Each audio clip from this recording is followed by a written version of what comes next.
السلام علیکم ورحمۃ اللہ تعالی وبرکاتہ۔ نحمده ونصلی ونسلم علی رسولہ الکریم، اما بعد فاعوذ باللہ من الشیطان الرجیم،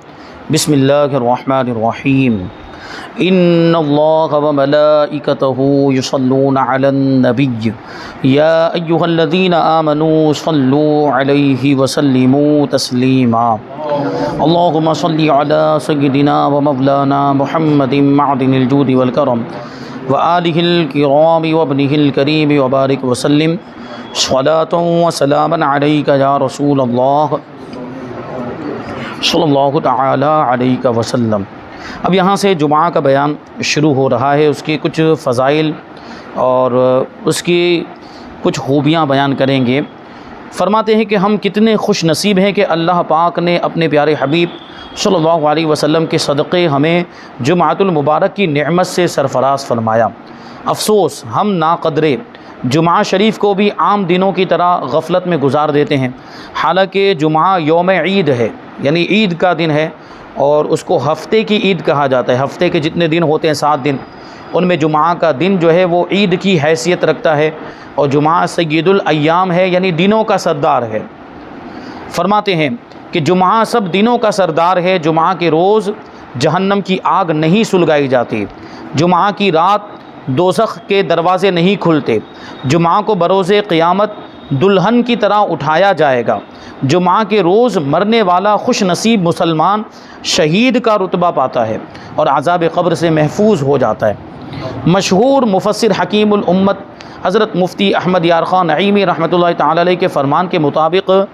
جمعہ کو حج ہو تو اس کا ثواب 70 حج کے برابر ہے۔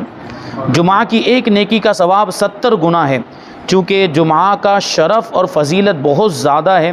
لہٰذا جمعہ کے روز گناہ کا عذاب بھی 70 گنا ہے۔ یعنی جس طرح ثواب بڑھ جاتا ہے، اس طرح گناہ کا عذاب بھی بڑھ جاتا ہے۔ نیکیوں کا ثواب بڑھ جاتا ہے جمعہ کے دن، اسی طرح گناہ اگر جمعہ کے دن کریں تو اس کا عذاب بھی بڑھ جاتا ہے۔ جمعۃ المبارک کے فضائل کے تو کیا کہنے، اللہ پاک نے جمعہ کے بارے میں ایک پوری سورۃ الجمعہ نازل فرمائی ہے، جو کہ قرآن کریم کے 28ویں پارے میں جگمگا رہی ہے۔ اللہ پاک سورۃ الجمعہ کی آیت نمبر 9 میں ارشاد فرماتا ہے، یا ایھا الذین آمنوا اذا نودی للصلاۃ من یوم الجمعۃ فاسعوا الی ذکر اللہ وذروا البیع ذلکم خیر لکم ان کنتم تعلمون، کہ اے ایمان والو، جب نماز کی اذان ہو جمعہ کے دن تو اللہ کے ذکر کی طرف دوڑو اور خرید و فروخت چھوڑ دو، یہ تمہارے لیے بہتر ہے اگر تم جانو۔ یعنی جمعہ کے دن خاص طور پر نماز کا اہتمام کرنے کا حکم دیا جا رہا ہے کہ جب جمعہ کی نماز کے لیے اذان ہو جائے تو سارے کام کاج چھوڑ دینے چاہیے، خرید و فروخت وغیرہ کاروبار سب کچھ چھوڑ دینا چاہیے، دکانیں وغیرہ بند کر کے نماز کی تیاری میں لگ جانا چاہیے اور مسجد میں حاضر ہو جانا چاہیے، پہنچ جانا چاہیے۔ تو یہ حکم دیا گیا ہے جمعہ کی نماز کے تعلق سے، اس سے بھی ہمیں اس کی اہمیت کا اندازہ ہوتا ہے۔ ایک بات یہاں پہ ذہن میں رکھیں گے کہ ہم جمعہ بول دیتے ہیں، لیکن حقیقت میں عربی لفظ ہے یہ، اور عربی میں اس کا جو تلفظ ہے وہ ہے میم پر بھی پیش، جیم پر پیش ہے، میم پر بھی پیش ہے۔ جمعہ ہے عربی میں، جیسے عام بول چال میں جمعہ بول دیا جاتا ہے، اس میں اتنا لحاظ بھی نہیں رکھا جاتا، اور یہ کچھ اتنا غلط بھی نہیں ہے، کوئی سخت حکم بھی نہیں لگے گا۔ یہ کہا جائے گا کہ اردو میں منتقل ہونے کے بعد وہ جمعہ ہو گیا، تو اب اگر اردو میں ہم اپنی زبان میں اگر جمعہ بول بھی دیتے ہیں تو کوئی حرج نہیں، لیکن جہاں عربی بولنا ہوگا یا جہاں قرآن کی آیت میں یہ لفظ آیا یا جہاں حدیث پاک میں آیا وہاں جمعہ ہی بولیں گے میم کے پیش کے ساتھ۔ اب یہاں پہ وہی دیکھیں، لفظ کے بارے میں اس کا تلفظ تو آپ نے جان لیا، اب اس کا معنی کیا ہوتا ہے، جمعہ کا معنی کیا ہوتا ہے اور اس کو جمعہ کیوں کہتے ہیں؟ تو جواب، مفسر شہیر حکیم الامت حضرت مفتی احمد یار خان نعیمی رحمۃ اللہ تعالی علیہ فرماتے ہیں، چونکہ اس دن میں تمام مخلوقات وجود میں مجتمع یعنی اکٹھی ہوئی، جمعہ کے دن میں تمام مخلوقات وجود میں یعنی موجود ہونے کے اعتبار سے جمع ہو گئی، کہ تکمیل خلق اسی دن ہوئی، یعنی ساری مخلوقات کی تکمیل، ساری مخلوقات کا وجود اسی دن میں مکمل ہوا۔ نیز حضرت آدم علیہ السلام کی مٹی اسی دن جمع ہوئی، نیز اس دن میں لوگ جمع ہو کر نماز جمعہ ادا کرتے ہیں۔ ان وجوہ سے اسے جمعہ کہتے ہیں کیونکہ لفظ جمعہ جو ہے وہ جمع سے بنا ہے، جمع ہونا یعنی اکٹھا ہونا۔ تو جو معانی بیان کیے گئے اس میں دیکھیے کہیں نہ کہیں وہ جمع ہونے کا معنی پایا جاتا ہے۔ اور ہم جو جمعہ کہتے ہیں یہ تو چونکہ نماز جمعہ وغیرہ تو اسلام آنے کے بعد جو نافذ کی گئی اور اس کے جو احکام وہ اسلام کے آنے کے بعد، ورنہ اس دن کی فضیلتیں تو پہلے ہی سے ہیں، اور اس دن کو جو شرف حاصل ہے یہ تو جیسے کہ حضرت آدم علیہ السلام کے بارے میں فرمایا گیا کہ ان کی مٹی جو جمع کی گئی تھی وہ اسی دن جمع کی گئی۔ اس کا مطلب یہ ہے کہ جمعہ کی جو فضیلت ہے بہت پہلے سے، یعنی جب سے دنیا ہے تب سے یہ دن یہ مبارک ہے، برکت والا ہے۔ اسلام سے پہلے اہل عرب اسے عروبہ کہتے تھے، اسے عروبہ کہتے تھے، اور عروبہ دیکھیے عرب سے بنا ہے تو کہیں نہ کہیں وہ اپنی طرف منسوب کرتے ہوئے اس دن کو عروبہ کہتے تھے، لیکن اسلام آ جانے کے بعد اس کا نام ہو گیا جمعہ۔ اور چونکہ اس دن میں مسلمان خاص طور پر جمع ہوتے ہیں اگرچہ نماز جمعہ کے لیے ہی، تو اس وجہ سے اس دن کا نام ہی جمعہ رکھ دیا گیا۔ نماز جمعہ ادا کرنے کی فضیلت بیان کر دیں۔ جواب: حضرت سیدنا ابو ہریرہ رضی اللہ تعالی عنہ سے مروی ہے کہ حضور نبی پاک صلی اللہ علیہ وسلم نے ارشاد فرمایا کہ جس نے اچھی طرح وضو کیا پھر جمعہ پڑھنے کے لیے آیا، خطبہ سنا اور چپ رہا تو اس کے وہ گناہ بخش دیے جاتے ہیں جو اس جمعہ اور دوسرے جمعہ کے درمیان ہے، یعنی 2 جمعہ کے بیچ کے سارے گناہ بخش دیے جاتے ہیں، اور 3 دن مزید، اور جس نے کنکری چھوئی اس نے لغو کیا۔ یعنی کیا مطلب ہوا کہ اس جمعہ اور دو جمعہ کے بیچ کے گناہ اور 3 دن مزید، یعنی 3 دن کے اور گناہ بخش دیے جاتے ہیں۔ اور یہاں بخش دیے جانے سے مراد کون سے گناہ ہیں؟ صغیرہ گناہ ہیں۔ دوسرے نیک اعمال سے جو گناہ معاف ہوتے ہیں وہ صغیرہ گناہ ہوتے ہیں، کیونکہ کبیرہ گناہ کا جو معاملہ ہے وہ بغیر توبہ کے معاف نہیں ہوتے، اور وہ گناہ جو حقوق العباد سے تعلق رکھتے ہیں تو جس بندے کا وہ حق ہے جب تک وہ بندہ معاف نہیں کرے گا وہاں تک اللہ تبارک و تعالیٰ بھی معاف نہیں کرتا۔ کیونکہ جیسے مثال کے طور پر کسی کا حق مارا ہے، کسی کا مال چھین لیا، تو ایسی صورت میں جب تک اب وہ بندہ معاف نہیں کرے گا وہاں تک اللہ تبارک و تعالیٰ بھی اس کی توبہ قبول نہیں فرماتا۔ تو یہاں گناہ کے بخش دیے جانے سے مراد کیا ہے؟ گناہ صغیرہ، اور کتنی بڑی فضیلت ہے۔ اور یہاں پہ ایک بات اور پتہ چلی، جو حدیث پاک میں ایک لفظ آیا کہ جمعہ کی نماز پڑھنے کے لیے آیا، خطبہ سنا اور چپ رہا، مطلب کیا ہے کہ خطبے کے دوران چپ رہنا بھی ضروری ہے، کیونکہ یہ سننا بھی ضروری، اور چپ نہیں رہے گا آدمی اس وقت کسی دوسرے کام میں مشغول یا گفتگو میں مشغول تو سننا نہیں پایا جائے گا۔ سننے کے لیے خاموش رہنا ضروری ہے، چپ رہنا، توجہ پوری ہونی چاہیے اس وقت۔ تو جمعہ کا جب خطبہ ہو رہا ہو تو کوئی دوسرا کام نہیں کرنا چاہیے، یہاں تک کہ اس وقت نماز پڑھنے سے بھی منع فرمایا گیا، اس وقت نماز پڑھنا بھی جائز نہیں ہے۔ اور جس نے کنکری چھوئی اس نے لغو کیا۔ کنکری یعنی خطبے کے دوران، خطبہ سننا ہے پوری توجہ کے ساتھ، ہماتن گوش ہو کر یہ خطبہ سننا ہے، تو کسی نے اگر اس میں کنکری چھوئی، دیکھیں پرانے زمانے کے اعتبار سے کہ اس زمانے میں مسجدیں جو ہوتی تھی وہ پکی نہیں ہوتی تھی، وہ کچی ہوتی تھی، اور اس میں مٹی کا فرش بنا ہوا تو اس میں کنکریاں بھی ہوتی تھی۔ یا یہ عیدگاہ کے بارے میں کہ اگر عیدگاہ میں نماز جمعہ پڑھنے کے لیے جمع ہوئے ہیں تو عیدگاہ کی زمین بھی ویسے ہوتی، تو اگر وہاں بیٹھے ہوئے کوئی کنکری چھو رہا ہے یعنی کنکری سے کھیل رہا ہے اور اس کی توجہ کنکری کی طرف، اس کا مطلب تو یہ ہوا خطبہ سننے کی طرف اس کی توجہ نہیں ہے، تو اس کے بارے میں فرمایا کہ اس نے لغو کیا، یعنی بیکار کام کیا، اسے یہ نہیں کرنا چاہیے تھا، یعنی اس کی پوری توجہ خطبہ سننے کی طرف ہونی چاہیے۔ تو اس سے پتہ چلا کہ خطبہ سننے کی کتنی تاکید آئی ہے۔ آگے سوال یہ ہے کہ جمعہ نہ پڑھنے والوں کے لیے کیا وعید ہے؟ جواب: سرکار دو عالم صلی اللہ علیہ وسلم نے فرمایا کہ لوگ جمعہ چھوڑنے سے باز آ جائیں ورنہ اللہ پاک ان کے دلوں پر مہر کر دے گا، پھر وہ غافلوں میں سے ہو جائیں گے۔ یعنی دل پر مہر لگ جائے گی کا کیا مطلب؟ یہاں پر واقعی کوئی مہر نہیں ہے، کوئی سکہ جس کو ہم لوگ مہر کو سکہ کہتے ہیں، یہاں حقیقت میں کوئی ایسا سکہ نہیں جو ہمارے دل پر لگا دیا جائے گا، یہاں یہ استعارہ ہے۔ مطلب کیا ہے؟ پرانے زمانے میں خط لکھے جاتے تھے، تو خط لکھ کر کیا کرتے؟ خط کو لفافے میں رکھنے کے بعد لفافے کو کور کو بند کرتے تھے، اور جہاں وہ کور کا جو بند کرنے کا جو حصہ ہوتا ہے جہاں سے وہ یوں موڑتے ہیں تو اس کے اوپر مہر لگاتے تھے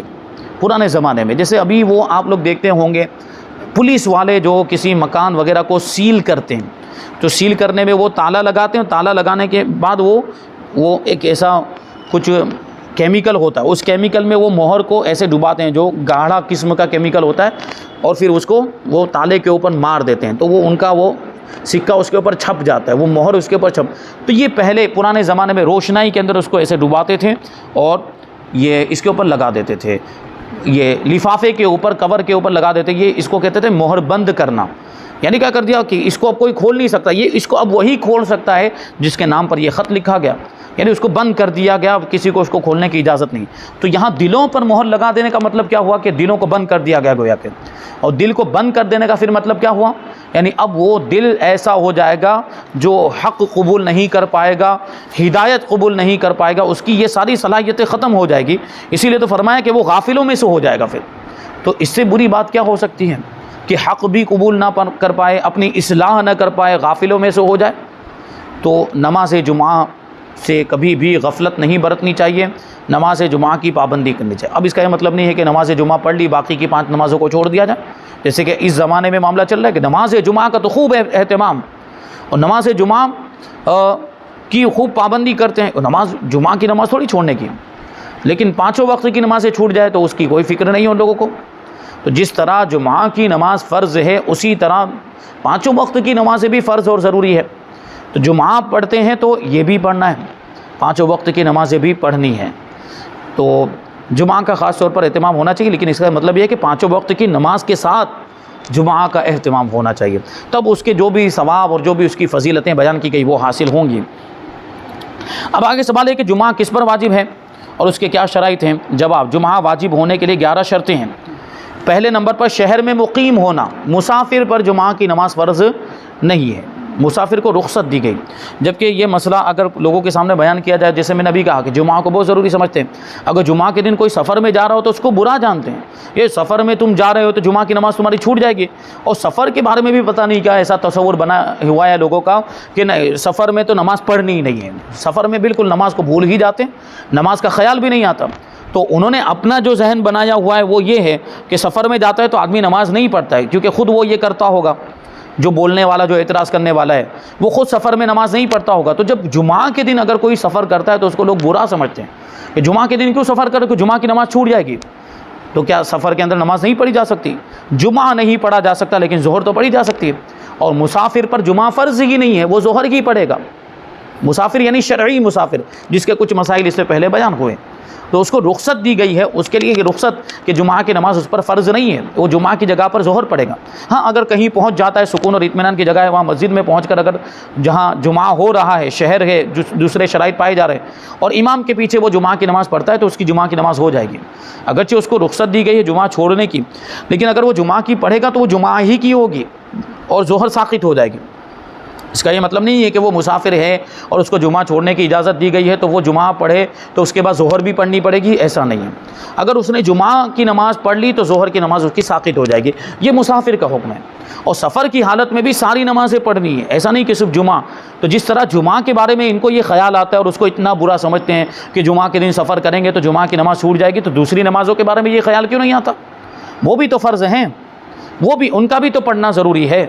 یہ ہمارے لوگوں کی غفلت ہے۔ اللہ تبارک و تعالیٰ سب کو نمازوں کی پابندی کرنے کی توفیق عطا فرمائے۔ تو پہلی شرط ہے شہر میں مقیم ہونا، شہر میں ہو آدمی، یعنی مسافر نہ ہو، یہ مطلب ہوا۔ اور دوسرے نمبر پر ہے دوسری شرط صحت، تندرستی، یعنی مریض پر جمعہ کی نماز فرض نہیں، جو بیمار ہے بیمار پر جمعہ کی نماز فرض نہیں۔ لیکن بیمار سے مراد وہ نہیں جس کو زکام ہوا ہے یا جس کو سر درد ہو گیا، تھوڑی سی معمولی سی بیماری، وہ مراد نہیں ہے۔ تو کون سی بیماری مراد ہے؟ مریض سے مراد وہ مریض ہے، وہ بیمار ہے کہ مسجد جمعہ تک نہ جا سکتا ہو، اتنا بیماری، اتنا کمزور ہو گیا بیماری کی وجہ سے کہ وہ خود چل کر جہاں جمعہ کی نماز ہو رہی ہے وہاں نہیں پہنچ پائے گا۔ مسجد جمعہ یعنی جہاں جمعہ کی، وہ مسجد جہاں جمعہ کی نماز ہو رہی ہو وہاں تک خود چل کر نہ جا سکتا ہو، کیونکہ پرانے زمانے میں نے اس سے پہلے بھی بتایا تھا کہ پورے شہر میں ایک ہی مسجد کے اندر جمعہ ہوتا تھا یا ایک ہی جگہ پر جمعہ ہوتا تھا۔ اب تو ساری مسجدوں میں جمعہ ہونے لگ گیا، اسی لیے تو ہم دیکھتے ہیں کہ شہروں میں ایک جامع مسجد ہوتی ہے، اور جامع مسجد کا مطلب یہ ہوتا ہے کہ وہ مسجد جہاں جمعہ کی نماز ہوتی ہو۔ اب تو ہر مسجد میں جمعہ کی نماز ہونے لگ گئی، اس کا مطلب ہر مسجد جامع مسجد ہے، یہ جامع مسجد کا مطلب ہی وہ ہوتا ہے۔ تو اب تو محلے کی مسجد بھی وہ مسجد جمعہ کہلائے گی۔ تو مریض ایسا ہے کہ وہ محلے کی مسجد تک بھی نہیں جا سکتا جہاں جمعہ کی نماز ہوتی ہے، یا چلا تو جائے گا مگر مرض بڑھ جائے گا جانے کی وجہ سے، جا تو پہنچ تو جائے گا لیکن اس کی وجہ سے بیماری بڑھ جائے گی، یا دیر میں اچھا ہوگا، مرض جو ہے وہ دیر میں اچھا ہوگا، تو اس کو نماز جمعہ چھوڑنے کی اجازت ہے، ٹھیک ہے۔ اور شیخ فانی مریض کے حکم میں ہی ہے۔ شیخ فانی کا مطلب کیا؟ اتنا بوڑھا ہو گیا کہ اب کمزوری کی وجہ سے، بوڑھاپا جب ہوتا ہے تو ضعف آ جاتا ہے اور کمزوری آ جاتی، تو اس کمزوری کی وجہ سے اب چل پھر نہیں سکتا، ایک بوڑھاپا ایسا بھی آتا ہے، تو اس بوڑھاپے میں، اس کیفیت میں اگر کوئی پہنچ گیا جس کو شیخ فانی کہا جاتا ہے، تو وہ بھی مریض ہی کے حکم میں ہے اور اس پر سے بھی نماز جمعہ ساقط ہے اور اس کو بھی رخصت ہے، وہ نماز جمعہ کو چھوڑ سکتا ہے۔ نمبر 3، آزاد ہونا۔ غلام پر جمعہ کی نماز فرض نہیں اور اس کا آقا اس کو منع بھی کر سکتا ہے، کیونکہ یہ غلام کا جو معاملہ ہوتا ہے وہ آقا کا پابند ہوتا ہے اور آقا کی خدمت اس کو کرنی پڑتی ہے، آقا کے کام اس کو کرنے پڑتے ہیں۔ مالک جس نے اس کو، پرانے زمانے میں یہ غلام کے معاملات ہوتے تھے، اب تو غلام وغیرہ کچھ بھی نہیں ہے۔ اب اگر کوئی یہ کہے کہ نوکر ہے کوئی، تو نوکر کا وہ حکم نہیں ہوگا، نوکر کا وہ غلام والا حکم نہیں ہے، نوکر تو وہ اجرت لے کر کام کر رہے ہیں، تو یہ ایک اجیر ہوا، جس طرح کوئی دوسرا کام کرے اس طرح یہ کام ہوا،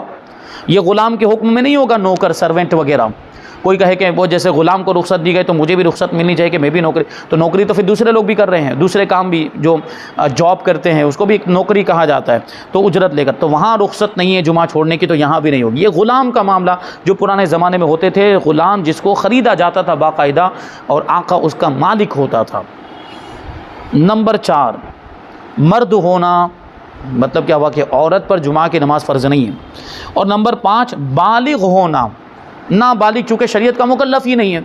شریعت کا قلم اس سے اٹھا ہوا ہے، وہ مرفوع القلم ہے، یعنی جب بالغ ہوگا تب اس پر شریعت کا قلم یہ لاگو ہوتا ہے، شریعت کے احکام لاگو ہوتے ہیں۔ اور نمبر 6، عاقل ہونا۔ عاقل ہونے کا مطلب یہ ہوا کہ اس کی عقل سلامت ہو، سمجھدار ہو، اور اس سے یہ بات سمجھ میں آتی ہے مفہوم مخالف کے طور پر کہ جس کی عقل سلامت نہیں، یعنی جو پاگل ہے، جو مجنون ہے، اس پر جمعہ کی نماز فرض نہیں۔ یہ دونوں شرطیں خاص جمعہ کے لیے نہیں ہیں، بلکہ ہر عبادت کے وجوب میں عقل و بلوغ شرط ہیں، یعنی صرف جمعہ میں نہیں ہے، دوسری عبادتوں میں بھی، جیسے میں نے ابھی بتایا کہ شریعت کے مکلف ہی نہیں ہے، نابالغ بھی شریعت کا مکلف نہیں اور پاگل بھی شریعت کا مکلف نہیں ہے، ان دونوں پر شریعت کے احکام نافذ ہی نہیں ہوتے، تو ان پر کسی طرح کی کوئی عبادت بھی فرض نہیں ہوتی، نہ نماز ان کے اوپر فرض ہوتی ہے، نہ روزہ، نہ کوئی دوسری عبادت۔ اور 7ویں شرط ہے اکھیارہ ہونا۔ اکھیارہ یعنی اس کی آنکھیں سلامت ہو، دیکھتا ہو، نابینا نہ ہو، اندھا نہ ہو، ٹھیک ہے، کیونکہ اندھا ہوگا تو چلنے وغیرہ میں پریشانی اور اس کو پہنچنے میں دشواری ہوگی اور وہ مسجد تک ممکن ہے پہنچ نہیں پائے گا، اور یہ پرانے زمانے کے اعتبار سے فرما رہے ہیں کہ جب مسجدیں دور دور ہوتی تھی، وہاں تک جانا لمبا راستہ ہوتا تھا اور کوئی لے کر جانے والا بھی نہیں ہوتا، تو اگر کوئی نابینا ہے تو اس کو یہ رخصت ملے گی۔ اور 8ویں نمبر پر چلنے پر قادر ہونا، چلنے کی قدرت ہونی چاہیے، یعنی کوئی اپاہج ہے، کوئی معذور ہے، پاؤں سلامت نہیں ہے تو وہ نہیں جا پائے گا، تو اس کو بھی رخصت ہے۔ اور جیسے کہ نابینا کے اندر کوئی نابینا، وہ اس کو نظر نہیں آئے گا اس لیے نہیں جائے۔ اب تو دیکھیں ہم نے کچھ نابینا ایسے بھی دیکھے ہیں جو مطلب اللہ تبارک و تعالیٰ اگر جسم میں کچھ کمی رکھتا ہے تو عقل میں زیادتی عطا فرما دیتا ہے، یا کسی اور چیز میں اللہ تبارک و تعالیٰ ایک نعمت بڑھا کر دیتا ہے، ایک نعمت کم ہے تو دوسرا، تو ان کی عقل ویسی، آپ دیکھیں گے ان کو کچھ ایسی خوبیاں ملی ہوتی کہ وہ نوٹ آپ کو ایسا پکڑ کے بتا دیں کہ 10 کا نوٹ ہے یا یہ 5 کا ہے، یا یہ ان کو اللہ تبارک و تعالیٰ نے ایسی دوسری خوبیاں عطا، اگر کچھ کمی ہے تو دوسری کچھ خوبیاں مزید عطا فرمائی ہوتی ہیں، اللہ تبارک و تعالیٰ دوسری نعمتوں میں اور اضافہ فرما دیتا ہے، تو ان کی عقل بھی ویسی تیز ہوتی ہے۔ تو ایک بار ان کو راستہ، مطلب وہ اگرچہ نظر نہیں آتا لیکن وہ راستہ چل لیں گے تو وہ قدم بھی گن لیتے ہیں کبھی، اور ادھر سے اتنے قدم کے بعد یوں مڑنا ہے، اتنے قدم چلنے کے بعد دائیں مڑنا ہے یا بائیں مڑنا ہے، پھر اتنے قدم چلنے کے بعد مسجد کا دروازہ آ جاتا ہے، وہ گن کے رکھتے ہیں۔ اور ہم نے نابیناؤں کو دیکھا کہ وہ نمازوں کی، بہت سے نابینا ایسے وہ نمازوں کی پابندی کرتے ہیں اور 5 وقت کی نمازوں میں مسجد میں بھی پہنچتے اور جمعہ میں بھی پہنچتے ہیں، جبکہ ان کو رخصت بھی دی گئی، نابینا ہونے کی وجہ سے ان کو رخصت بھی دی گئی، لیکن کوئی رہنمائی کرنے والا بھی نہیں، کوئی ہاتھ سے پکڑ کے پہنچانے والا بھی نہیں، خود سے پہنچ جاتے ہیں، تو یہ بھی ہوتا ہے۔ تو یہ تو ایک جذبے والی بات ہو گئی، ورنہ شریعت نے تو ان کو اجازت دی ہے، شریعت کی طرف سے ان کے لیے رخصت ہے۔ اور 9ویں شرط یہ ہے قید میں نہ ہونا، یعنی اگر کوئی قید خانے میں تو ظاہر سی بات مجبور ہے، جیل میں ہے کوئی اور جیل میں جمعہ کی نماز نہیں ہوتی ہے، وہ الگ سے ہی پڑھیں گے۔ ہاں کچھ جیلوں میں اس بات کا اہتمام کیا جاتا ہے کہ سب لوگ مل کر وہاں پر بھی نماز کا اہتمام کرتے ہیں، نماز پڑھتے ہیں وہاں پر بھی کچھ لوگ، ٹھیک ہے. تو اب وہاں پر کبھی ایسا بھی ہوتا ہے کہ کوئی امام بھی رکھا جاتا ہے, یہ بھی ہم نے سنا. جیل میں نماز پڑھانے کے لیے بھی امام رکھا جاتا ہے, جیسے ملٹری میں بھی, ملٹری کی ٹریننگ میں وغیرہ وہاں پر بھی امام رکھتے ہیں, باقاعدہ ان کی بھی پوسٹنگ ہوتی ہے اور ان کی بھی باقاعدہ ٹریننگ ہوتی ہے. امام کو بھی وہ سب سکھایا جاتا ہے جو دوسرے فوجیوں کو سکھایا جا رہا ہوتا ہے, کیونکہ امام وہاں رہ رہا ہے تو اس کے لیے ضروری ہے سرحد پہ اگر وہ ہے تو کبھی کچھ معاملہ ہو گیا تو امام کو بھی تو یہ سب چیزیں آنی چاہیے, بندوق چلانا, گولی چلانا وغیرہ. تو امام کی بھی باقاعدہ وہ ٹریننگ ہوتی ہے. تو بہرحال جیل میں بھی کبھی اس کا اہتمام کیا جاتا ہے, لیکن جیل میں جمعہ کی نماز اگر شرائط پائے جاتے ہوں تبھی ہو پائے گی, کیونکہ جیل میں دروازہ بند ہے, جیل میں تو تالا لگا ہوا ہوگا, کوئی باہر نہیں نکل سکتا اور باہر کا آدمی کوئی اندر نہیں آ سکتا ہے. تو وہ جو جمعہ کے شرائط ابھی آپ آگے دیکھیں گے تو ایک شرط اس میں اذن عام ہے, وہ اذن عام میں اس میں یہ وہ شرط یہاں پہ اس میں خلل واقع ہو جاتا ہے, وہ شرط یہاں پہ نہیں پائی جائے گی, اس لیے وہاں پہ جمعہ قائم نہیں کیا جا سکتا جیل خانے کے اندر عام حالات میں. 10ویں شرط,